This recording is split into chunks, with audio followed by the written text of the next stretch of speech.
দেখলেন তো, বলেছিলাম না আপনাকে, এই ঘোড়া নিয়ে কি আর রেস জেতা যায়?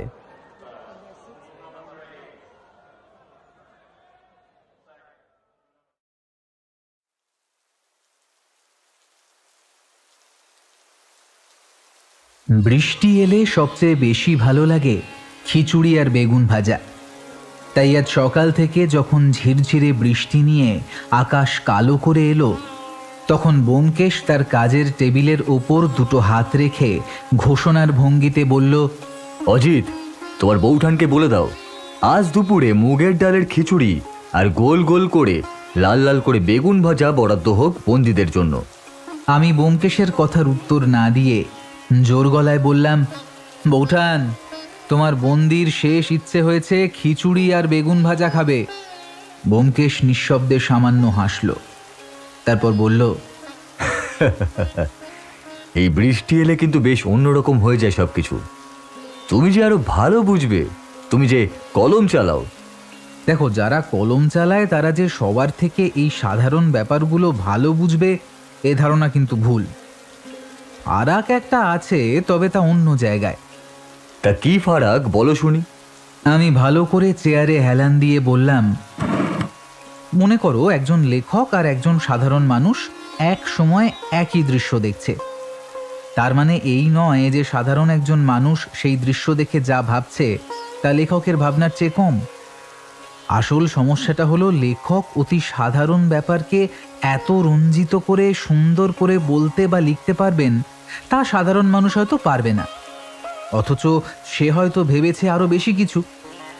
বেশ বলেছ, কিন্তু তোমার তো দার্শনিক হবার কথা ছিল হে অজিত। আচ্ছা, এবার বলো তো এই ফারাকের জন্য দায়ী কি? এই রে, এটা তো ভেবে দেখিনি। মনে হয় একজন লেখক আর একজন সাধারণ মানুষ, তাই। অনেকটা তাই, তবে আসল কারণটা হলো অভ্যেস। যেমন ধরো, এই যে রান্নাঘরে তোমার বউঠান রান্নার সময় জানেন কোথায় নুন আছে কোথায় লঙ্কা আছে, আমরা রান্নাঘরে গেলে তা খুঁজেই মরবো শুধু। তেমনি লেখক লেখার সময় শব্দ কিংবা কথা খুঁজে পাবে খুব সহজেই, কারণ তার অভ্যেস তাই। আর সাধারণ মানুষ মনে মনে ভাবলেও হাতড়ে বেড়াবে এদিক ওদিক। মানুষের মনের কত ফারাক, তাই না ব্যোমকেশ? একই বয়সের একই বৈশিষ্ট্যের মানুষের মধ্যেও অনেক পার্থক্য দেখা যায়। এ তো অতি সাধারণ ব্যাপার। পৃথিবীর বুকে সবচেয়ে রহস্যময় হলো মানুষের মন, বিশেষ করে তা যদি হয়। ব্যোমকেশ কি যেন বলতে গিয়েও থেমে গেল, কারণ সত্যবতী ঘরে এসে ঢুকেছে। দরজা দিয়ে ঢুকে আমায় উদ্দেশ্য করে সত্যবতী বলল, ঠাকুরপো, ঘরে বেগুন নেই, বেগুন ভাজা হবে কি করে? অজিত, আমার আজ খিচুড়ি আর বেগুন ভাজাই চাই, এর অন্যথা যেন না হয়। ঠাকুরপো, বেগুন ভাজা খেতে হলে বাজার থেকে বেগুন নিয়ে আসতে হবে, এই আমি বলে রাখলাম। বলেই সত্যবতী রান্নাঘরের দিকে চলে গেল। আবার ব্যোমকেশ বেশ জোরের সাথেই বলল, ওসব আমি জানি না। বৃষ্টির দিনে খিচুড়ি আর বেগুন ভাজা না হলে জমে না। ধুর, কোথাও শান্তি নেই। ব্যোমকেশ আর সত্যবতীর এভাবে আমায় মধ্যমণি করে কথা বলার কারণ পাঠকের অজানা থাকার কথা নয়, তবুও যারা অবাক হয়েছেন তাদের জন্য পুরোটা জানিয়ে রাখি। ব্যোমকেশ আর সত্যবতী যখন ঝগড়া করে তখন তাদের সরাসরি কথা বলা, এমনকি মুখ দেখাও বন্ধ থাকে। তখন তাদের কথা এভাবেই চলে। আমি ব্যাপারটা বেশ উপভোগ করে থাকি। এই কালই তাদের আবার ঝগড়া হয়েছে। ঝগড়ার বিষয় অতি সামান্য। ব্যোমকেশ কোনো কালেই যথেষ্ট গোছানো ছিল না। তার অগোছালো আর উদাসী ভাবটা মাঝে মাঝে অতিরিক্ত হয়ে পড়ে, বিশেষ করে যখন হাতে কোনো কেস থাকে না, তখন তার এই প্রায় সন্ন্যাসী ভাবটা প্রবল হয়ে ওঠে। কাল সকালে নিজের অগোছালো ঘরটা গোছাতে গিয়েই বিপত্তি। সত্যবতীর শখের ফুলদানিটা মেঝেতে ফেলে ভেঙে চৌচির। আসলে টেবিলের কভারের ওপরে ফুলদানিটা এক কোণে কোনো রকমে নিজেকে বাঁচিয়ে রেখেছিল। ব্যোমকেশ কভারটা তুলে নামাতে যেতেই ফুলদানিটা মেঝেতে পড়ে শব্দ করে ভেঙে যায়। রান্নাঘর থেকে সত্যবতী যতক্ষণে এসে দাঁড়িয়েছে, ব্যোমকেশ দ্রুততার সাথে ভাঙা ফুলদানির টুকরোগুলো গুছিয়ে ফেলেছে। আর একটু সময় পেলে হয়তো লুকিয়েই ফেলতো, কিন্তু তার আগেই বামাল সমেত ধরা পড়ে যায়। তখন সত্যবতী কিছু না বলে চলে গেলেও আসল ঝগড়াটা হয় রাতে, আর আজ সকাল থেকেই এই ব্যবস্থা। দুপুরে খেতে বসে কিন্তু দেখলাম ব্যোমকেশেরই জয় হয়েছে। গরম খিচুড়ি, আলু ভাজা, বেগুন ভাজা আর ডিমের অমলেট। ব্যোমকেশ হাত ঘষতে ঘষতে একটা অদ্ভুত শব্দ করে বলল, আহ, এই না হলে ভারতবর্ষের গৃহের আইন। যতই বন্দি হোক না কেন, তার ইচ্ছেরও দাম দেওয়া হয়। বৌঠান, তুমি যে বললে বাড়িতে বেগুন নেই? ছিল নাই তো, নেহাত কাকা বাজারে গিয়ে নিয়ে এলো তাই। বাহ কাকা, তোমার তো জবাব নেই। সেই তো, আর আমি যে রান্না বান্না করলাম তার বেলায় কিছুই নেই। ব্যোমকেশ বেগুন ভাজায় কামড় দিয়ে বলল, এই অজিত, কোথাও কি কিছু পুড়ছে? কেমন যেন একটা পোড়া পোড়া গন্ধ বেরোচ্ছে। সে আমি কি করে বলবো, আমি তো পাচ্ছি না। ব্যোমকেশ আমার দিকে তাকিয়ে বলল, পাচ্ছ না নাকি পেতে চাইছো না? থাক, অনেক হয়েছে। আমার কত স্বাদের ফুলদানিটা তুমি ভেঙে ফেললে। ইচ্ছে করে কি আর ভেঙেছি? নেহাত চোখে পড়েনি তাই। এর চেয়ে ঢের ভালো ফুলদানি আমি তোমায় এনে দেবো। ঠিক তো? ঠিক ঠিক ঠিক। এরপর দুপুরের খাওয়াটা আমাদের বেশ ভালোই জমল। শুধু জমল বললে ভুল হবে, সত্যবতীর হাতের রান্নার গুণেই হোক কিংবা খিদের জন্যই হোক, খেয়ে যখন উঠলাম বুঝলাম বাড়াবাড়ি রকমের খাওয়া হয়ে গেছে। দুপুরের ভাত ঘুমটা একটু বেশি হয়ে গিয়েছিল। যখন উঠলাম তখন প্রায় সন্ধে। ব্যোমকেশের ঘরে গিয়ে দেখি সেই ভাঙা ফুলদানির টুকরোগুলো নিয়ে সে গদের আঠা দিয়ে জুড়তে বসেছে। এইসব সময় ব্যোমকেশকে দেখে অদ্ভুত লাগে আমার। এই মনে হয় তার চেয়ে অলস, উদাস আর অগোছালো মানুষ একটাও নেই। আবার তারপরেই সে এমন কিছু করে বসে যে তার ধৈর্য আর কাজ দেখে অবাক হয়ে যেতে হয়। ফুলদানিটার প্রায় অর্ধেকের বেশি জোড়া হয়ে গেছে এর মধ্যে।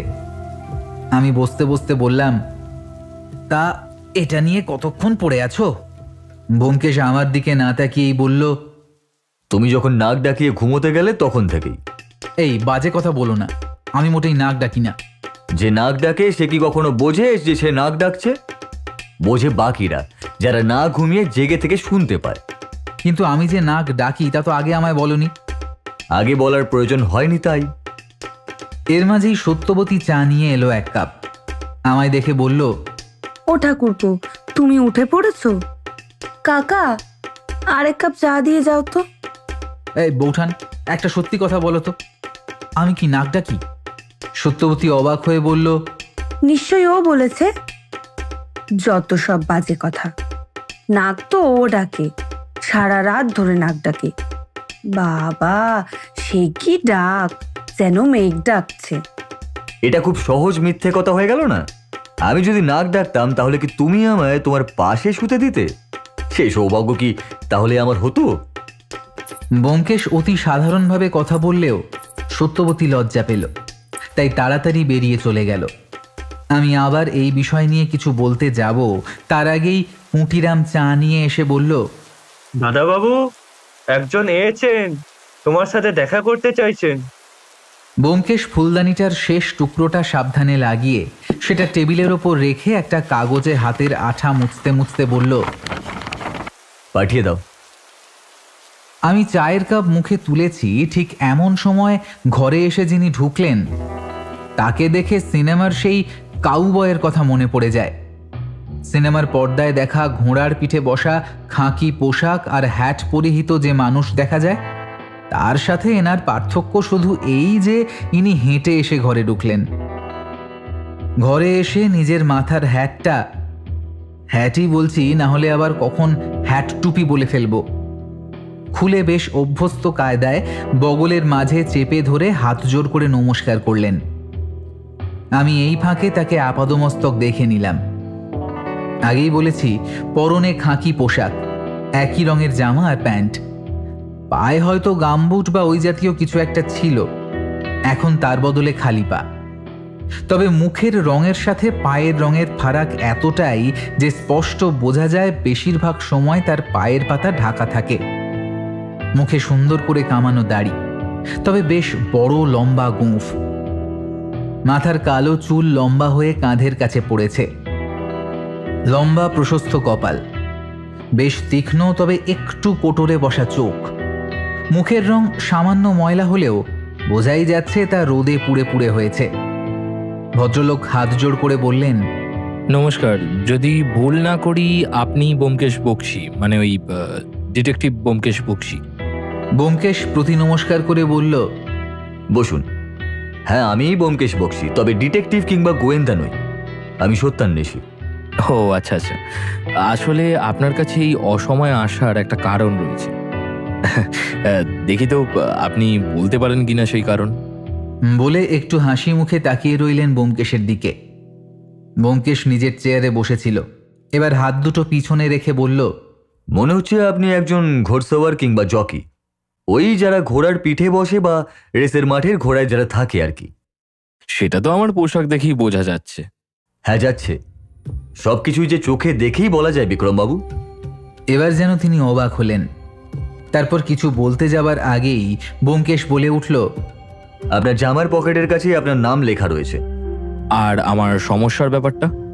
ঘোড়া নিয়ে কোনো সমস্যায় পড়েছেন, তাই বাড়ি না ফিরে সোজা আমার এখানেই চলে এসেছেন।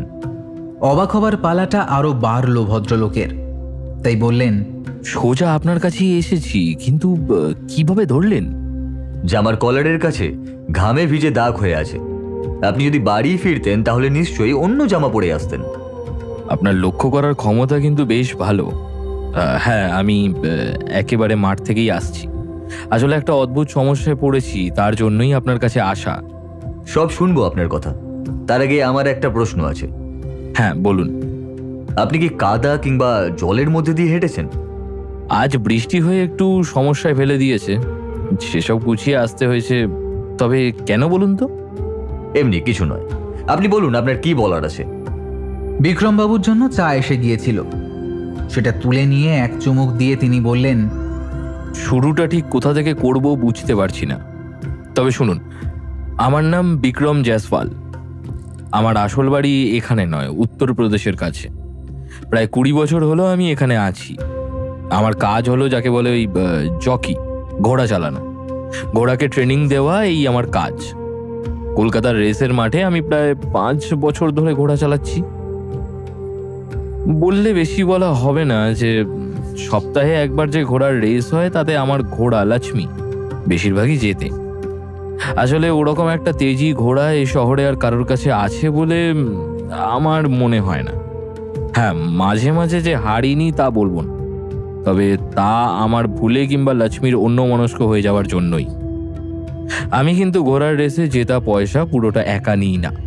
আমার আস্তাবলের অন্য ঘোড়া আর কাজের জন্য যারা সাহায্য করে তাদের পেছনে খরচা করতেই চলে যায় সবটা। তাছাড়া একটা অনাথ আশ্রমের জন্য মাসে মাসে কিছু টাকাও দিয়ে থাকি।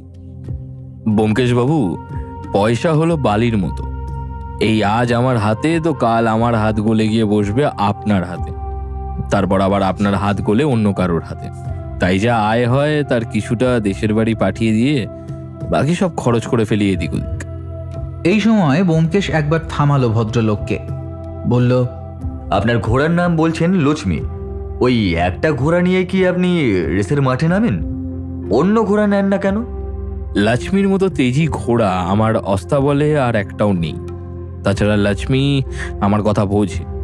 আমি ওর সাথে কথা বলি, গায়ে হাত বুলিয়ে দিই, সেও মাথা নেড়ে আদর খায়, আমার কথার উত্তর দেয়। সোজা কথা, লক্ষ্মীকে না নিয়ে আমি রেসের কথা ভাবতেই পারি না। আচ্ছা বেশ, তারপর বলুন। হ্যাঁ, তো বেশ কয়েক সপ্তাহ ধরে এই লক্ষ্মী এক অদ্ভুত আচরণ করছে। রেসের মাঠে যাওয়ার আগে পর্যন্ত বোঝার কিছুই নেই, বেশ ভালো, সব স্বাভাবিক। রেসেও কোনো গন্ডগোল নেই, কিন্তু সমস্যা হচ্ছে রেসের শেষের সময়। ফিনিশ লাইনের একদম কাছে পৌঁছে কেমন অদ্ভুত আচরণ করতে শুরু করেছে। যখন লাইন আর কয়েক হাত দূরে হঠাৎ হয়তো সে থেমে যায়, নাহলে এদিক ওদিক দেখতে থাকে, যেন লাইনটা হারিয়ে ফেলেছে। এদিকে বাকি ঘোড়া সেই সুযোগে ফিনিশ লাইন পার করে জিতে যাচ্ছে। রেসের ব্যাপারে আপনি কতটা জানেন আমি ঠিক জানি না, তবে এইভাবে একটার পর একটা রেস হেরে যাওয়ায় অনেক পয়সা লোকসান হচ্ছে আমার। এমনটা হবার কারণ হিসেবে আমি প্রথমে ভেবেছিলাম হয়তো লক্ষ্মীর শরীর খারাপ কিংবা কোনো শারীরিক সমস্যা হতে পারে। তবে তাকে ডাক্তার দেখানোর পরে ডাক্তার বলল কোনো সমস্যাই নেই, খাওয়া দাওয়া সবই ঠিক আছে। এমনকি যখন তাকে বাড়ির উঠোনের মাঠে রেস করাচ্ছি তখনও কিন্তু কোনো সমস্যা নেই। সমস্যাটা হচ্ছে শুধু রেসের মাঠে। অনেক ভেবেও এর কারণ আমি বুঝতে পারছি না ব্যোমকেশবাবু। আপনি কিছুদিন লক্ষ্মীকে বিশ্রাম দিয়ে অন্য ঘোড়া নিয়ে রেস করুন না, তাতে তো মনে হয় সমস্যা কম হবে। বিক্রমবাবু আবার হাসলেন সামান্য, তারপর বললেন, সমস্যা হয়তো কম হবে, কিন্তু রেসের ঘোড়ার ওপর পয়সা লাগানোর ব্যাপারটাই তো রেসের আসল উদ্দেশ্য। অন্য ঘোড়া নিয়ে মাঠে নামলে সেদিকটা নিয়ে একটু সমস্যা হবে। যে ঘোড়া বারবার জিতে আসছে তার বদলে অন্য ঘোড়া নিয়ে নামায় বিস্তর ঝামেলা পাকবে। কিন্তু তো আপনি এখন আমার কাছে কি চাইছেন যদি একটু খুলে বলেন? দেখুন, লুকোনোর কিছুই নেই ব্যোমকেশবাবু। আমি চাইছি আপনি একবার ব্যাপারটা দেখুন। কোনো শারীরিক সমস্যা নেই, মানে কিছুই নেই। রেসের মাঠ ছাড়া অন্য কোথাও কোনো পরিবর্তনও নেই, কিন্তু রেসে নেমে একদম শেষে এসেই এই বিপত্তি কেন বুঝতে পারি না। আচ্ছা, একটা ব্যাপার একটু ভেবে বলুন তো, আপনি যখন লক্ষ্মী ছাড়া অন্য ঘোড়া নিয়ে নামছেন তখন রেসের শেষে ওই অন্য মনস্ক ব্যাপারটা হচ্ছে কিনা? না, বেশ ভালোভাবেই রেস শেষ করেছে, কিন্তু ওদেরকে সেভাবে রেস জেতার মতো করে তৈরি করা যায়নি এখন। এবারে আপনি সাহায্য না করলে আমার সমস্যা আরো বাড়বে ব্যোমকেশবাবু। সবচেয়ে বেশি হলো পয়সার সমস্যা। বেশ, আমি ভেবে দেখব ব্যাপারটা। আপনি আপনার বাড়ির ঠিকানা আর রেসের মাঠের ঠিকানাটা একটা কাগজে লিখে দিয়ে যান, আর আপনার টেলিফোন নাম্বারটাও লিখবেন, কেমন? বিক্রমবাবুর মুখটা হাসিতে ভরে উঠল। একটা কাগজে খসখস করে দুটো ঠিকানা লিখে দিয়ে তিনি উঠে দাঁড়িয়ে বললেন, আমার চিন্তা অনেকখানি কমিয়ে দিলেন আপনি। এবার সবই আপনার হাতে। আরেকটা কথা, আপনার ঘোড়া মানে লক্ষ্মী কথা শুনতে পায় বললেন, মানে সে শব্দ খুব ভালোভাবে শোনে, তাই তো? হ্যাঁ, এমনকি অনেক দূর থেকেও আমি তাকে ডাকলে সে ঠিক শুনে আমার কাছে চলে আসে। আচ্ছা, আমি দেখছি। আর আপনার পরের রেস কবে? পরশু শনিবার। আপনি শনিবার লক্ষ্মীকে নিয়েই রেসে নামবেন, তারপর বাকিটা আমি দেখছি। অনেক ধন্যবাদ ব্যোমকেশবাবু। আমি এখন তাহলে চলি। আমার ব্যাপারটা একটু ভেবে দেখবেন কিন্তু। ও হ্যাঁ, বলেই যেন কিছু ভুলে গিয়েছিলেন এই মনে পড়ল তার। একটা সাদা খাম পকেট থেকে বার করে টেবিলের উপর রেখে বললেন, এতে কিছু অ্যাডভান্স রইল, বাকিটা। কথা শেষ না করে বিক্রমবাবু বেরিয়ে যাবার আগেই ব্যোমকেশ বেশ কায়দা করে খামটা তুলে তার পাশে রাখল। বিক্রমবাবু বেরিয়ে যেতেই ব্যোমকেশ বলল, কি বুঝলি অজিত? বড় অদ্ভুত কেস ব্যোমকেশ। একটা ঘোড়ার অমন অদ্ভুত আচরণ করার কারণ কি হতে পারে?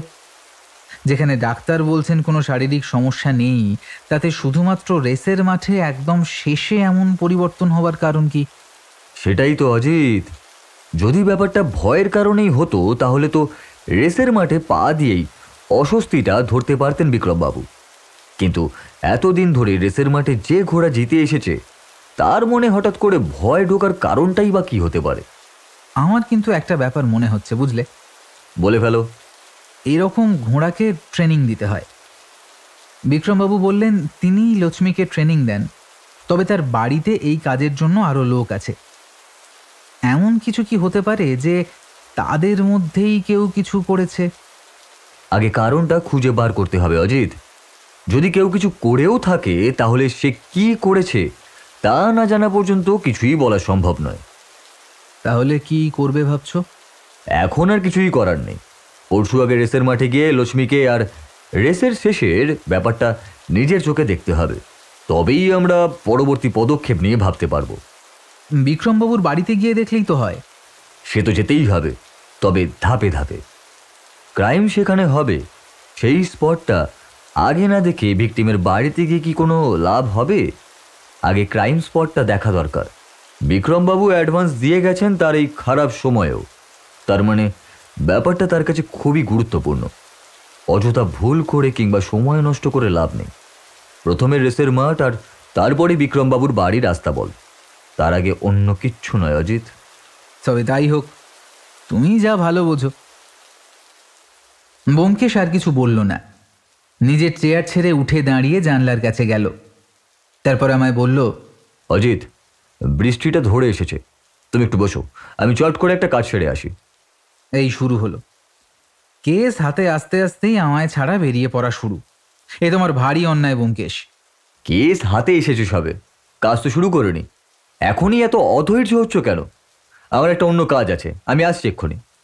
বলতে বলতে পাঞ্জাবিটা গায়ে চাপিয়ে বেরিয়ে যেতে যেতে বলল, ঘোড়ার রেসের কেস অজিত, ঘোড়ার ব্যাপারে একটু না জানলে এগোনো যাবে না। শুভ সন্ধ্যা। ব্যোমকেশ বেরিয়ে যেতেই আমি আর কি করব ভেবে ব্যোমকেশের ঘর থেকে বেরিয়ে আমার ঘরে এসে ঢুকলাম। তারপর খাতা আর কলম টেনে নিয়ে আগের কেসের ধারা বিবরণী লিখে রাখতে লাগলাম যতটা মনে পড়ে। এই ব্যাপারেও ব্যোমকেশের সাহায্য যে আমার বারবার লাগে সেই ব্যাপারে নিশ্চিত হয়ে গেলাম আমি। ব্যোমকেশ ফিরল অনেক রাত্রে।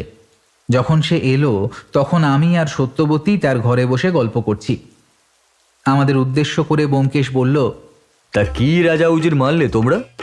সত্যবতী জোরের সাথেই বলল, তুমি কি একাই মারতে পারো তা? আমরা পারি না? সে না হয় ঘরে বসে কথায় কথায় হলো, তোমার চেয়ে আমাদের বুদ্ধি আর কম কিসে?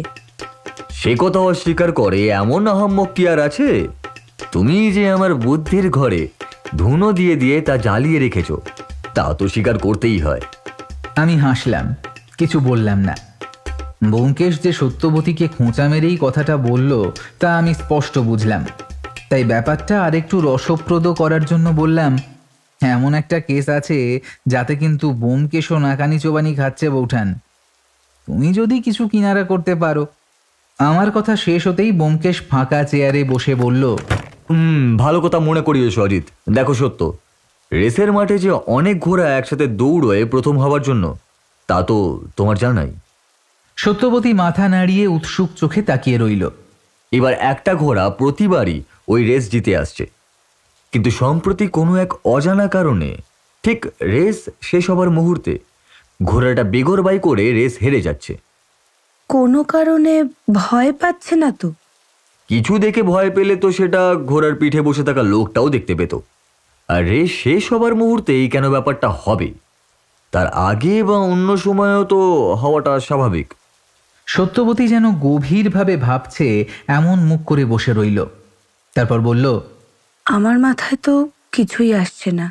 ব্যোমকেশ যেন অবাক হয়েছে সেভাবে বলল, এই রে, তুমিও বুঝতে পারছো না? তাহলে আমার বুদ্ধির গোড়ায় ধোঁয়া কে দেবে? এতক্ষণ পরে মনে হলো সত্যবতী বুঝতে পেরেছে তার সাথে ব্যোমকেশ মজা করছে। তাই সে চেয়ার ছেড়ে উঠে দাঁড়িয়ে বলল, তোমার বুদ্ধির গোড়ায় ধোয়া দেওয়ার চাইতেও ভারী কাজ আমার রয়েছে, চললাম আমি। বলেই রান্নাঘরের দিকে চলে গেল। ব্যোমকেশ হা হা করে হেসে উঠে পাঞ্জাবির পকেট থেকে ছোট্ট 3টে চটি বই বার করে রাখলো টেবিলের ওপর। আমি হাতে তুলে নিয়ে দেখলাম একটা বই বিভিন্ন প্রজাতির ঘোড়ার, একটা রেসের ব্যাপারে, আর একটা কিসের ওপর সেটা ঠিক বুঝলাম না। ওটায় নাম্বার, টাকার অঙ্ক আর নাম লেখা। এইসবের জন্য বেরিয়েছিলে? ব্যোমকেশ উত্তর না দিয়ে একটা বই তুলে নিয়ে পড়তে শুরু করলো। আমি বুঝলাম এই শুরু হলো মৌনব্রত। পরের দিনটা অতি সাধারণভাবেই কেটে গেল। ব্যোমকেশ বাড়িতেই ছিল সারাদিন। মাঝে একবার দুপুরে খাওয়ার পর কোথায় বেরিয়েছিল, সেখান থেকে ফিরে এলো ঘন্টা 2 পরে। সারাদিন আমি আগের কেসের ব্যাপারে লিখতে লাগলাম আর মাঝে মাঝেই ব্যোমকেশকে প্রশ্ন করে ভুলে যাওয়া ব্যাপারগুলো জেনে নিতে লাগলাম। আর বলার মতো তেমন কিছু ঘটল না। সত্যবতীও যেন না বলাতেই বুঝতে পেরেছিল ব্যোমকেশ নতুন কেস নিয়ে ঘেঁটে। তাই খেতে বসে অন্যমনস্কভাবে আরেকটু হলেই ডালের বাটিটা ফেলে দিচ্ছিল দেখেও কিছু বলল না।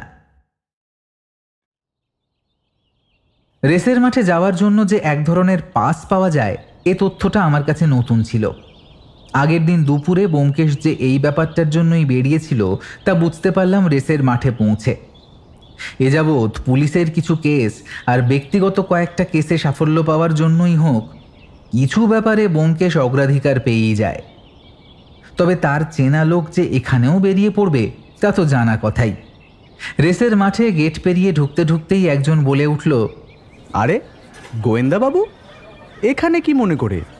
তেমন কিছু না, এই আবহাওয়া পরিবর্তন। ভাবলাম এই ব্যাপারটাই বা বাকি থাকে কেন, একবার দেখেই যাই। লোকটি গলা নামিয়ে বলল, তা বাজি টাজি ধরেছেন নাকি? দেখবেন, বাজি ধরতে চাইলে আমার চেয়ে অভিজ্ঞ লোক কিন্তু কমই পাবেন। বাজি মানে ওই ঘোড়ার ওপরে টাকা লাগানো? তা মশাই, আপনি তো মনে হয় এখানে প্রায়ই আসেন। লোকটি হাসল, তারপর বলল, শখ বলতে পারেন, তবে বাজিটা যে আমি খেলি না। কেউ জানতে চাইলে বলে দিই যে কোন ঘোড়ার ওপর বাজি লাগালে জেতা যাবে। এটাও কিন্তু একটা ক্ষমতা, বলুন, একদিনে তো আর হয় না। একদিন? কি বলছেন? পাক্কা 7-7টা বছর এই রেসের মাঠে আসছি, এখানেই তো এসে চুলে পাক ধরলো। কথা বলতে বলতে আমরা চেয়ারে বসে পড়েছি। পাস ছিল বলেই হয়তো আমরা একদম সামনের দিকের জায়গা পেয়েছি। আমাদের থেকে হাত 10 দূরে রেসের ট্র্যাক। সাদা কি একটা দিয়ে এক একটা ট্র্যাক আলাদা করা হয়েছে। এক জায়গায় মোট 10টা ঘোড়া আর তাদের সাথে লোকজন। রেস শুরু হবে একটু পরেই। আমরা যেখানে বসে আছি মানে গ্যালারিতে, এদিক ওদিক ছড়িয়ে ছিটিয়ে আছে লোকজন। সবাই যে বাজি ধরেছে তা বোঝার কোনো উপায় নেই। ব্যোমকেশ লোকটার সাথে কথা চালিয়ে যেতে লাগলো। আপনি যদি বাজি ধরতেন তাহলে কোন ঘোড়াটার ওপর ধরতেন? এই একটা শক্ত প্রশ্ন করে ফেললেন ব্যোমকেশ বাবু। মাসখানেক আগে অবধি হলেও এক কথায় ওই কালো ঘোড়াটার ওপর বাজি ধরা যেত, কিন্তু এখন আর তা বলতে পারি না। তার চেয়ে বরং ওই বাদামি ঘোড়াটার ওপর বাজি ধরাই ভালো। এমন কেন? ওই কালো ঘোড়াটা দেখছেন, ওর নাম লক্ষ্মী। ওই প্রতিবার জিতত, মানে প্রতিবার তো হয় না, তবে প্রায় প্রতিবারই বলা যেতে পারে। কিন্তু মাসখানেক ধরে যে ঘোড়াটার কি হলো, বেশ ভালোভাবেই শেষ পর্যন্ত যায়। তারপর যে কি হয় কে জানে, হয় দাঁড়িয়ে পড়ে, না হলে এদিক ওদিক ছুটে চলে যায়। আর সেই ফাঁকে ওই বাদামি ঘোড়াটা রেস দিতে যায়। কালো ঘোড়াটা কি প্রতিবার মাঠে নামে? এরকম ব্যাপার হবার পর থেকে ওই খেলোয়াড় ঘোড়া বদলেও নেমেছে, তবে সেরকম লাভ কিছু হয়নি। এ কয়বার কালো ঘোড়াটাকে তো দেখিনি, আজ আবার দেখছি। ব্যোমকেশ এক ফাঁকে আমার দিকে তাকালো। তার ইশারায় আমি বুঝলাম বিক্রমবাবু তাহলে আমাদের যা বলেছেন তার সব সত্যি। তার সাথে এও বুঝলাম ব্যোমকেশ কেন আগে রেসের মাঠ আর তারপরে বিক্রমবাবুর বাড়ি যাওয়ার কথা বলেছিল। এর কারণ কি হতে পারে বলে আপনার মনে হয়? আমার মনে হয় ঘোড়াটা আর রেস খেলতে চাইছে না, ব্যাপারটা ওর কাছে একঘেয়ে হয়ে গেছে। শারীরিক কোনো অসুস্থতা নয়? না, তেমন হলে তো অন্য সময় অস্বাভাবিক আচরণ করত। যা হচ্ছে তা কিন্তু একদম রেসের শেষে।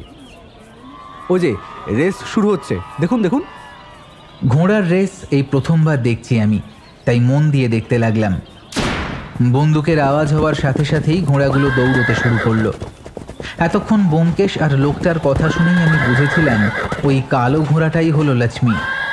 এবার তার উপরে বসে থাকা বিক্রমবাবুকেও দেখতে পেলাম। রেস শুরু হতেই চারিদিক থেকে উৎসাহী লোকজন বিভিন্নভাবে চিৎকার শুরু করলো। আমি একবার ব্যোমকেশকে আর চোখে তাকিয়ে দেখলাম। তার চোখ রেসের মাঠে নয়, তার চোখ রয়েছে গ্যালারির এদিকে ওদিকে, যেন কিছু খুঁজছে সে। এদিকে রেসের ঘোড়াগুলো দৌড়তে দৌড়তে প্রায় শেষের দিকে পৌঁছে গেছে। অবাক হয়ে দেখলাম আমাদের পাশে বসে থাকা লোকটা ভুল কিচ্ছু বলেনি। লক্ষ্মীর সাথে পাল্লা দিয়ে ছুটে চলেছে সেই বাদামি ঘোড়াটা। বাকি ঘোড়া সব একটু পিছনে পড়ে আছে। অদ্ভুত ব্যাপারটা ঘটলো একটু পরে। রেসের শেষ লাইনের কাছাকাছি যখন পৌঁছে গেছে লক্ষ্মী আর বাদামি ঘোড়াটা, ঠিক তখনই লক্ষ্মী হঠাৎ থেমে গিয়ে এদিক ওদিক দেখতে লাগলো। আর তার সাথে সাথেই পাশ থেকে ছুটে গিয়ে প্রথম হয়ে গেল বাদামি রঙের ঘোড়াটা। আমাদের পাশ থেকে লোকটা বলে উঠল, দেখলেন তো, বলেছিলাম না আপনাকে, এই ঘোড়া নিয়ে কি আর রেস জেতা যায়? ব্যোমকেশ কিন্তু কথার উত্তর দিল না, শুধু আমায় বলল, অজিত কুইক। বলেই তাড়াতাড়ি রেসের শুরুর দিকে গেল। সেখানে তখন সব ঘোড়া আর ঘোড়সাওয়ার জমা হয়েছে। সেদিকে এগিয়ে যেতে যেতে ব্যোমকেশ হাত তুলে বিক্রমবাবুর দৃষ্টি আকর্ষণ করার চেষ্টা করছিল। বিক্রমবাবু এদিক ওদিক দেখছিলেন, তাই সহজেই দেখা হয়ে গেল। আমি এগিয়ে গিয়ে দাঁড়াতেই বিক্রমবাবু বললেন, দেখলেন তো ব্যাপারটা? দেখলাম, বড় অদ্ভুত। ঠিক রেস জেতার মুহূর্তে সমস্যাটা হলো। আচ্ছা, একটা কথা বলুন তো, রেস যে ঘোড়াটা জিতলো ওটা কার ঘোড়া? ওটা তো রতনলালের ঘোড়া। লক্ষ্মীর এরম হবার পর থেকেই ও প্রতিবার জিতে আসছে। আচ্ছা, আপনার লক্ষ্মীকে একবার দেখা যাবে? আমরা তিনজন গিয়ে লক্ষ্মীর সামনে দাঁড়ালাম। কালো রঙের ঘোড়াটার গায়ে একটা চকচকে আভা, পায়ের আর গায়ের পেশিগুলো ফুলে আছে, গায়ে একটা কেমন গন্ধ। প্রত্যেক ঘোড়ার গায়েই বোধহয় এমন গন্ধ থাকে। বেশ ভালোভাবেই যে তার পরিচর্যা হয় তা বোঝাই যাচ্ছে। ব্যোমকেশ এগিয়ে গিয়ে একটু ইতস্তত করে লক্ষ্মীর গায়ে হাত রাখল। ঘোড়াটা একবার লেজ নাড়িয়ে কাঁধ ঝাঁকালো। ব্যোমকেশ হাত সরিয়ে নিতে যাচ্ছিল, বিক্রমবাবু বললেন, ও কিছু করবে না ব্যোমকেশবাবু, আপনি অচেনা তাই অমন করছে, একবার হাত বুলিয়ে দিয়ে দেখুন। ব্যোমকেশ লক্ষ্মীর গায়ে হাত বুলিয়ে দিতে দিতে বলল, অচেনা মানুষের কাছে এইভাবেই ব্যবহার করে লক্ষ্মী? হ্যাঁ, অন্য ঘোড়াগুলো কিন্তু এমন নয়। লক্ষ্মীকে কিছু শেখানো খুবই সহজ। ব্যোমকেশ হাত বোলাতে বোলাতে কি যেন ভাবতে লাগলো। তারপর বলল, লক্ষ্মীকে আপনি কোথা থেকে কিনেছিলেন? মানে এইসব ঘোড়া তো শুনেছি বাইরে থেকে আনা হয় কলকাতায়। এখন আর তার প্রয়োজন হয় না। এই যে কজন ঘোড়সাওয়ার এখানে দেখছেন, সবারই আস্তাবল আছে, সেখানে অনেক ঘোড়া আছে।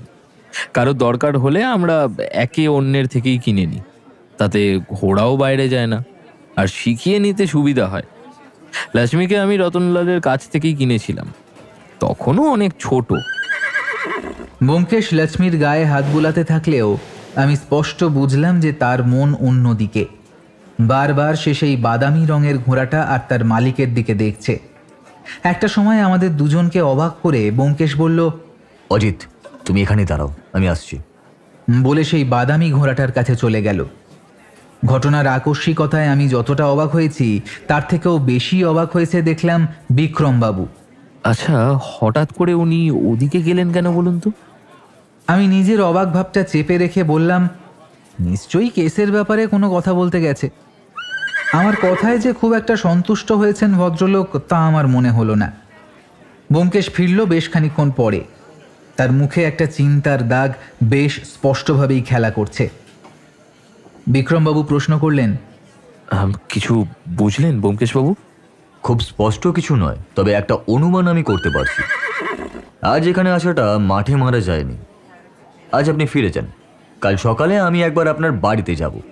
আপনার বাড়ির যে কজন কাজের লোক আছে, মানে যারা ঘোড়া দেখাশোনা করে, তাদের থাকতে বলবেন সেখানে। সবার সাথে আমায় একবার কথা বলতে হবে। আপনি তাহলে দুপুরের দিকে আসুন, তখন সবাই থাকে। সবাই মানে 4 জন আর আমার বাড়ির কাজের লোক, সবাইকে তখন পাওয়া যাবে। সকালে তারা মাঠের দিকে ঘোড়া নিয়ে যায়। বেশ, তাহলে কাল দুপুর 1টা। অসুবিধা হবে না তো কোনো? বিক্রমবাবু মাথা নাড়িয়ে জানালেন তার কোনো অসুবিধে নেই। রেসের মাঠ পিছনে ফেলে আমরা যখন বাইরে বেরিয়ে আসছি তখন ব্যোমকেশকে প্রশ্ন করলাম, আচ্ছা ব্যোমকেশ, ব্যাপারটা কি হলো বলো তো? এতক্ষণ এই অদ্ভুত ব্যাপারের কোনো মোটিভ আমাদের কাছে ছিল না, এবার সেটা আছে। কি মোটিভ? আর মোটিভটাই বা কার? কাকে সন্দেহ করছো তুমি? কাল আগে বিক্রমবাবুর বাড়িতে চলো, তারপর বুঝতে পারবে। ইস, আগে যদি ব্যাপারটা আমার মাথায় আসতো। আবার 1 সপ্তাহ আমাদের অপেক্ষা করতে হবে, আর তার সাথে আরও একটা ঘোড়ার রেস। ব্যোমকেশ যে কখন কি বলে তার কোনো ঠিক থাকে না। না মানে ঠিক থাকে না বলাটা ভুল। ব্যোমকেশ আসলে যা ভেবে বলে তা আমার মাথায় আসে না, তাই এমনটা মনে হয়। থাক, আর ভেবে লাভ নেই। কাল কি হয় দেখাই যাক না আগে। বিক্রমবাবুর বাড়িতে আমরা পৌঁছে গেলাম 1টার আগেই। আমি দেখেছি ব্যোমকেশ কেসের ব্যাপারে যাকে যখন সময় দেয় তার কিছুক্ষণ আগেই সেখানে গিয়ে পৌঁছয়। এ ব্যাপারে তাকে একবার জিজ্ঞাসা করায় সে বলেছিল, কেস শেষ না হওয়া পর্যন্ত আমাদের পক্ষে জানা সম্ভব নয় আসল দোষীকে। তাই নির্দিষ্ট সময়ে পৌঁছানো মানে তাকে সময় দিয়ে দেওয়া, নিজেকে আড়াল করার। সময়ের আগে পৌঁছে গেলে তাকে হয়তো কিছুটা সমস্যায় ফেলা যেতে পারে। আমরা যখন গেলাম তখন বিক্রমবাবু আস্তাবলের কাছে দাঁড়িয়ে ঘোড়ার তদারকি করছিলেন। মোট 4টে ঘোড়া আছে তার আস্তাবলে। লক্ষ্মীকে তো আগেই দেখেছি, বাকি 3টে ঘোড়ার 2টো সাদা আর একটা বাদামি আর কালোর মধ্যে। 4টে ঘোড়ার জন্য 4টে আলাদা আলাদা লোক রয়েছে, তার সাথে বিক্রমবাবুর বাড়ির কাজের লোক। আসুন ব্যোমকেশবাবু, আপনি তো বেশ পাঞ্চুয়াল, সময়ের আগেই চলে এসেছেন দেখছি। আমাদের এই কাজে সময়টা বেশ গুরুত্বপূর্ণ। সামান্য সময়ের এদিক ওদিক হলে কত কিছুই যে হাতছাড়া হয়ে যায় তা বলে বোঝাতে পারবো না। তা আপনার 4টে ঘোড়ার দেখাশোনা কি 4 জন করে? হ্যাঁ, এক একটা ঘোড়ার জন্য আলাদা করে ট্রেনার রেখেছি, যাতে সামান্য ভুলচুক না হয়। আসলে ওদের আমি নিজেদের ছেলেমেয়ের মতো করেই মানুষ করতে চাই। যতই হোক, ওরাই তো আমার রুটির যোগান দিচ্ছে। লক্ষ্মীর ট্রেনার তাহলে কে? লক্ষ্মী এখানে আসার পর থেকেই ওকে রামকিষণই ট্রেনিং করাচ্ছে, ওর হাতেই তৈরি। আমি শুধু রেসের মাঠে নিয়ে গিয়ে দৌড়ই। হ্যাঁ, মাঝে মাঝে ট্রেন করাতেও হয়, তবে বাকি সবই দেখে ওই রামকৃষ্ণ। তোমার নামই রামকিষণ? যাকে উদ্দেশ্য করে কথাটা বলা তার পরনে একটা খাকি প্যান্ট, গায়ে হাফহাতা জামা।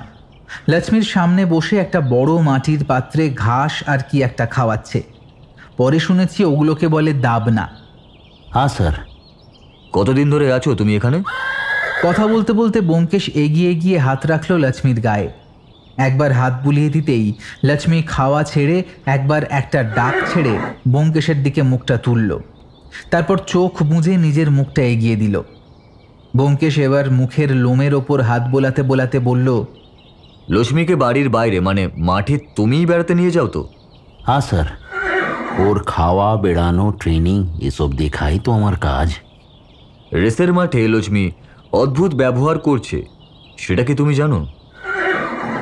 हाँ जानी तो, सर বলেছেন।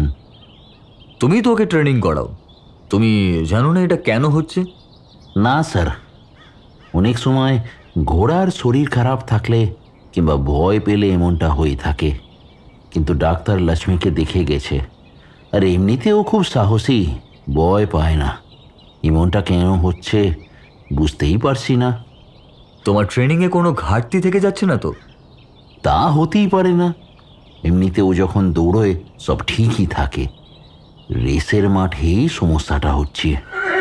প্রথম যেদিন এই ব্যাপারটা ঘটে তার আগে কি তুমি কিছু লক্ষ্য করেছিলে লক্ষ্মীর মধ্যে? না তো স্যার, সব তো ঠিকই ছিল। ভালো করে মনে করে দেখো, এ বাড়িতে কিংবা বাড়ির বাইরে এমন কিছু ঘটেছিল যা তোমার একটু অন্যরকম বলে মনে হয়েছে, অতি সামান্য কিছু হলেও? এবার যেন রামকিষণ একটু চিন্তা করল, তারপর বলল, একটা ব্যাপার আছে, তবে সেটা তেমন কিছু না ভেবে আমি আর কিছু বলিনি। ব্যোমকেশের মুখটা উজ্জ্বল হলো যেন।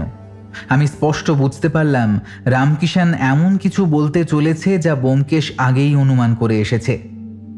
মাস দুয়েক আগের কথা, আমি যেখানে লক্ষ্মীকে নিয়ে বেড়াতে যেতাম সেই মাঠে একটা ছেলে বসে থাকতো, রোজ আমাদের দেখত। একদিন এগিয়ে এসে আমার সাথে আলাপ করলো, বলল ওর বাড়িতেও নাকি লক্ষ্মীর মতো একটা ঘোড়া ছিল, সে মারা গেছে। কত দুঃখ করলো। আমায় বলল সে একবার লক্ষ্মীকে আদর করতে চায়। আমি ভাবলাম লক্ষ্মী তো কাউকে ভয় পায় না, তা করুক না। অনেকক্ষণ আদর করলো।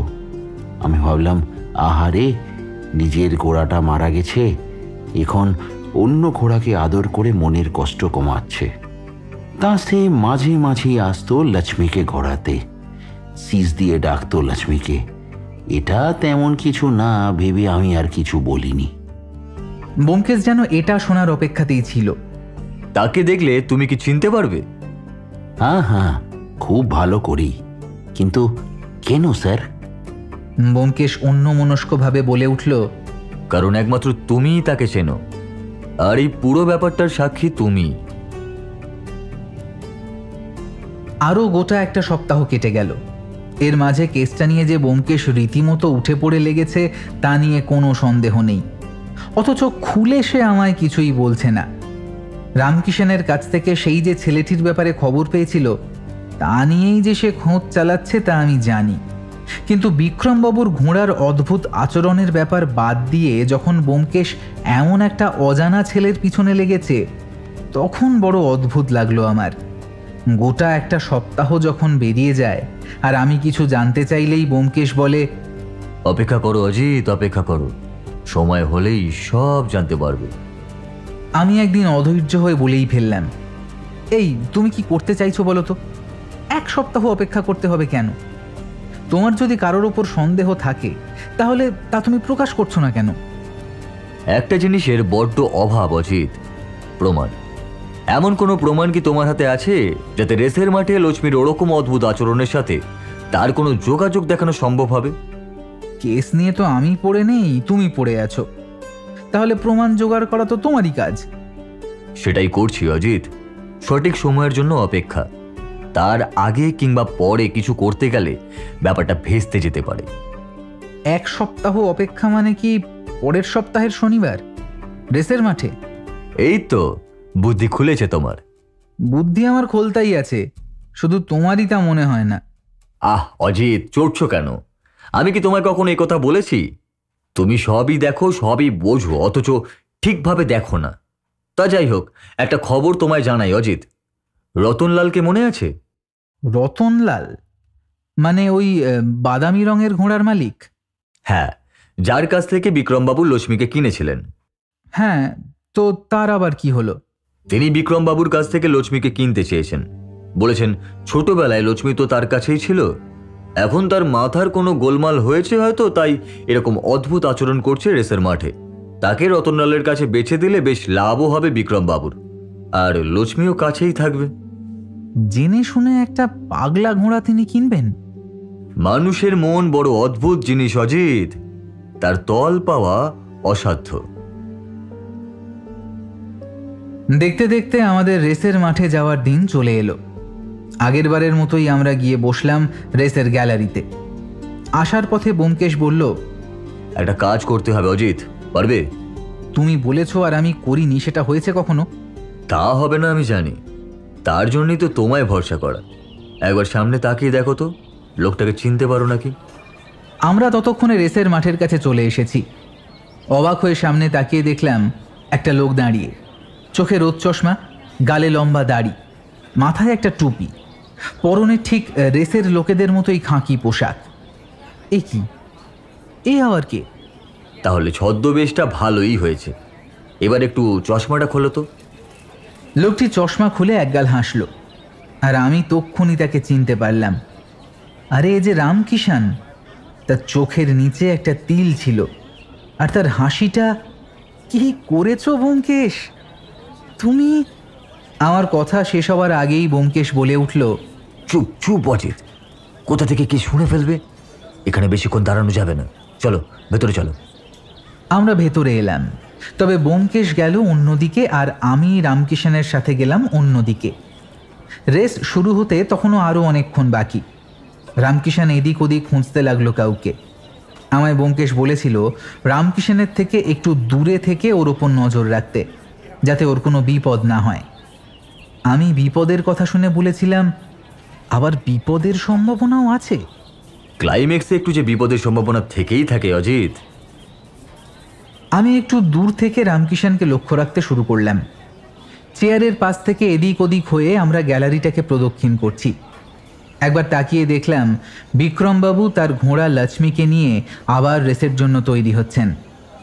আবার হারবে নাকি লোকটা? না, ব্যোমকেশ যে কি করতে চাইছে আমার মাথায় ঢুকছে না।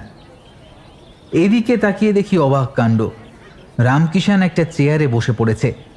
আমার সাথে চোখাচোখি হতেই সে হাত নেড়ে আমায় কাছে ডাকলো। আমি তার পিছনের চেয়ারে বসতেই আস্তে আস্তে বলল, সামনের দিকের চেয়ারে দেখুন, যে ছেলেটা বসে আছে সেই এসেছিল আমার কাছে মাঠে। এবার পুরো ব্যাপারটা আমার কাছে পরিষ্কার হয়ে গেল। ব্যোমকেশ কেন রামকিষানকে এরকম ছদ্মবেশে এখানে নিয়ে এসেছে, কিন্তু এর সাথে লক্ষ্মীর অদ্ভুত আচরণের কি সম্পর্ক? আমার মাথা ভোঁ ভোঁ করতে লাগলো। সব চিন্তা মাথা থেকে ঝেড়ে ফেলে আমি সামনের দিকে তাকালাম। রেস শুরু হচ্ছে তখন। একটা ব্যাপার এবার লক্ষ্য করলাম, আমরা যেখানে বসে আছি সে জায়গাটা রেসের ফিনিশিং লাইনের একদম কাছে। ব্যাপারটা মনে হতেই বিক্রমবাবুর বাড়িতে তার বলা একটা কথা মনে পড়ে গেল আমার। আর তার সাথে সাথেই বিদ্যুৎ চমকের মতো একটা কথা আমার মাথায় এলো, সর্বনাশ, এই কি তাহলে হতে পারে? কথাটা মাথায় আসতেই রেস শুরু হলো, আর আমি দেখলাম ঘোড়াগুলো ধীরে ধীরে এগিয়ে যাচ্ছে রেসের ফিনিশিং লাইনের দিকে। আজও প্রথমে লক্ষ্মী আর তারপর সেই বাদামি ঘোড়াটা। যত তারা এগিয়ে যাচ্ছে ততই আমার মাথার ভিতর যেন সম্ভাবনাটা তীব্র হচ্ছে। আমি চোখের সামনে যেন দেখতে পাচ্ছি কাঁধের ওপর একটা হাত পড়ল। আমি চমকে উঠতে যাবার আগেই ব্যোমকেশ বলল, চুপ, শব্দ করো না, চুপ করে বসে থাকো। আমি রুদ্ধশ্বাসে দেখে যাচ্ছি এক্ষুনি কিছু একটা ঘটবে, এক্ষুনি এমন কিছু একটা ঘটবে যার ভাবনা একমাত্র ব্যোমকেশের মাথায় আছে। ঘোড়া দুটো আমাদের সামনে এসে পড়েছে, আর মাত্র 3 হাত, 1, 2, 3 গোনার আগেই একটা অদ্ভুত কাণ্ড ঘটল। আমাদের সামনে বসে থাকা সেই ছেলেটা দাঁড়িয়ে মুখে একটা আঙুল পুড়ে একটা শব্দ করতে যাবে, এমন সময় রামকিষাণ ঝাঁপিয়ে পড়ে তার মুখ থেকে হাতটা সরিয়ে দিল। ঘটনার আকস্মিকতায় আমি যতটা অবাক হয়েছি ততটাই অবাক হয়েছে ছেলেটাও। ব্যোমকেশও তার সামনে চলে গিয়েছে। ছেলেটা অবাক হয়ে বলল, কে আপনারা, আর আমায় এভাবে ধরার কারণ কি? বুঝতে পারছো না? না, দাঁড়াও, এক্ষুনি বুঝতে পারবে। বলেই রামকিষাণকে ইশারা করতেই সে তার ছদ্মবেশ দাড়ি, টুপি আর চশমা খুলে ফেলল। এবার ছেলেটা যেন ভয় পেল, চেয়ার ছেড়ে দৌড়ে বাইরের দিকে যেতে চাইল। কিন্তু রামকিষাণকে আমরা যতটা সাদাসিধে আর সরল ভেবেছিলাম সে তা নয়। এক লাফে সে 3টে চেয়ার পেরিয়ে তার কাঁধের জামাটা খামচে ধরে মাটিতে পেড়ে ফেলল। তারপর বলল, তোর ঘোড়া মরেছে না? যা, আজ তোকেও তোর ঘোড়ার কাছে পাঠিয়ে দি। ছেলেটির তখন ভয়ে জড়সড় অবস্থা। আমায় ছেড়ে দিন, আমি কিছু করিনি। আমরা কি আর তোমায় ধরবো? তোমায় ধরবে তো পুলিশ, তারপর 3rd ডিগ্রি দিলেই। আমি শুনেছি এখন আবার নাকি দড়িতে বেঁধে ঝুলিয়ে, কি সব ভয়ানক ব্যাপার। আমি জানি ব্যোমকেশ কথাগুলো তাকে শুনিয়েই বলল। আমায় পুলিশে দেবেন না, আমি সব বলবো। ওই রতনলাল আমায় বলেছিল এটা করতে, তার জন্য আমায় টাকাও দেয় ও। ঠিক এমন সময় একটা চিৎকার উঠল। আমরা তাকিয়ে দেখলাম রেস শেষ, আর আজ জিতেছে বিক্রমবাবুর ঘোড়া লক্ষ্মী। পরের ব্যাপারটা খুব বেশি কিছু নয়, ব্যাপারটা পুলিশ পর্যন্ত যায়। চাপের মুখে রতনলালবাবু সবটা স্বীকার করে নেয়। লক্ষ্মী যখন একতরফাভাবে সব রেস জিতে যাচ্ছিল তখনই পরিকল্পনা করেন তিনি। লক্ষ্মীকে বেড়াতে নিয়ে যায় রামকিষাণ। রতনলালের পাঠানো ছেলেটি তার সাথে বন্ধুত্ব করে। যেহেতু সেও ঘোড়া ট্রেনিং করাতো তাই এতে তার অসুবিধে হয় না। একটা বিশেষ শীষ দিয়ে সে লক্ষ্মীকে দাঁড়িয়ে যাবার ট্রেনিং দেয়। তারপর রেসের মাঠে ঠিক জেতার মুহূর্তে গ্যালারি থেকে সেই বিশেষ শীষ দিয়ে সে লক্ষ্মীকে থামিয়ে দিত। আর বিক্রমবাবু ভাবতেন লক্ষ্মীর কোনো সমস্যা হয়েছে। কেস সলভ করার জন্য বিক্রমবাবু ব্যোমকেশকে আরও কিছু টাকা পারিশ্রমিক দেন, আর তার হাতটা শক্ত করে ধরে বলেছিলেন, ব্যোমকেশ বাবু, আমার লক্ষ্মী কিন্তু খুব ভালো। ভালো মানুষ যেমন বোকা হয়, আমার লক্ষ্মীও বোকা। ব্যাটা আদর পেয়ে শীষ চিনে রেখেছে, বোঝেইনি যে আমার ভাত মারছে। আমিও কেমন বোকা দেখুন। একবার তো এটাও ভেবেছিলাম ওকে বেচেই দিই। বলেই লক্ষ্মীর গায়ে হাত বোলাতে লাগলেন। আমার কেমন যেন মনে হলো তার চোখে জল, আর লক্ষ্মীও সেটা বুঝতে পেরে নিজের মুখটা তার মুখের কাছে এনে রাখল। বাড়িতে বসে চা খাচ্ছি, ব্যোমকেশ খবরের কাগজ নিয়ে বসে। আমি বললাম, আচ্ছা ব্যোমকেশ, শীষের কথাটা তোমার কখন মনে হলো? সত্যি বলতে প্রথম দিন যখন রেস দেখতে গেছিলাম সেদিন মনে হয়েছিল যেন শীষের পরেই লক্ষ্মী অদ্ভুত আচরণ করলো, কিন্তু তখন নিশ্চিত ছিলাম না, কারণ এমন তো হতেই পারে, অনেকেই শীষ দিতে পারে। তাহলে বিক্রমবাবু যখন বললেন লক্ষ্মী শব্দ চেনে খুব, আর রামকিষাণের মুখে সেই ছেলেটার কথা শোনার পর আমার প্রথম খটকা লাগে। বাকি এই 7 দিনে রতনলালের কয়েকজন চেনা লোকের সাথে ঘুরে খবরটা বার করতে হয়েছে। ভাবা যায় এমনও হতে পারে? হতে পারে অজিত, মানুষ অর্থের জন্য করতে পারে না এমন কোনো কাজ নেই। শুধু শুধু এর মাঝে পড়ে লক্ষ্মীর মতো একটা অবলা প্রাণীর যত ভোগান্তি। আমি আর কিছু বললাম না। সত্যবতী এসে বলল, তোমরা খাবে, এসো। সেই বরং ভালো। চলো অজিত, মানুষ না হয়ে বরং ঘোড়া হলে ভালো হতো, চারদিকে ঘাস আর ঘাস। আমি হেসে উত্তর দিলাম, হ্যাঁ, তারপর শীষ আর শীষ। ব্যোমকেশ হেসে উঠল, সাথে আমিও। আমাদের ঘরের দেওয়ালের ক্যালেন্ডারের ঘোড়াটা যেন ডেকে উঠল।